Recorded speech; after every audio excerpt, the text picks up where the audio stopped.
โอ้ยแบ่ง500มาแล้วขอดีเอามือก่อนจักหน่อยพอได้ขาแพมเพื่อนลูกเต่าเดาดากดอกพี่น้องเดาไปเดามาได้ลูก2 คนชีวิตผู้ขานี่มันอาภัพจริงนะถึงแม้ผู้ขาตอนนี้ใหญ่มาอยู่จังหวัดขอนแก่นเป็นที่เรียบร้อยแล้วประวัติผู้ขานี่บ่ธรรมดาเด้ได้ลูกได้เมียตั้งแต่อายุ18 ปี4 ไป 4 มาได้ลูก2 คน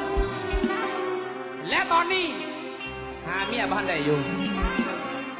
เพราะว่าปีนี้เฮาจะเปลี่ยนแบบใหม่แล้วเฮาสิเอาผัว